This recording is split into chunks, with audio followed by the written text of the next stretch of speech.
Well, Jason, a little bit different role from what we're used to seeing you here tonight. You were in the crowd screaming as loud as anybody to get your boy Brandon into the UFC. Just talk about what your emotion is, knowing that your teammate, is now part of the UFC roster. Hey, man, I couldn't be happier. The only thing that sucks is I wasn't fighting. My adrenaline was rushing just like I was fighting. Trying to get him through that fight and make sure that he gave it everything he had. Because I know the kid. I know how good he is. He's actually my striking coach. He's the one who holds pads for me every day. And I know how good he is, and I know what kind of potential he has. I just wanted to make sure that he got out there and lived up to that potential. And I lost my damn voice in the process, but hey, we got him in the UFC now. What'd you think of his performance? It was very Jason Knight-like. I mean, he went out there and there was a little bit of shit talking going on, and it was a back and forth war. Did he make you proud out there? Yeah, man, he made me very proud. That's Mississippi for you. That's our kind of fun. The guys from Mississippi, we've been throwing down like that our whole life, and that's the only way we know how to do it.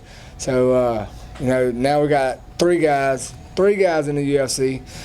Mississippi, they aren't known for UFC fighters, but give us 5 years. That's all I got to say. Our gym is not the most well-known gym in the world, but we got some up-and-comers, and they are coming. We got 5 years, and I promise you, we'll be one of the most well-known gyms around.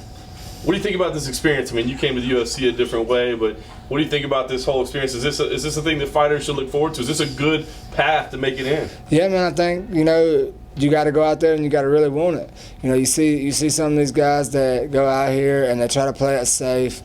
Dana White and, Sean Shelby and all them guys, they're not looking for that. They want somebody who's going to grit their teeth and go out there and show you a nasty fight. I mean, if you're a spectator, you're not sitting back, trying to see who looks the prettiest out there, who gets hit the less, who's got the better defense. Now, you want to see that offense. You want to see somebody go out there and put it on somebody, and that's what they're looking for. If you want it, you got to go out there and take it. And I'm glad Brandon did that tonight. Bittersweet week for you. Your buddy gets in, but of course I'm sure you would have liked been sitting on a win as you sat here tonight. Talk to me about Saturday night and kind of how you're feeling after that. Man, I feel fine.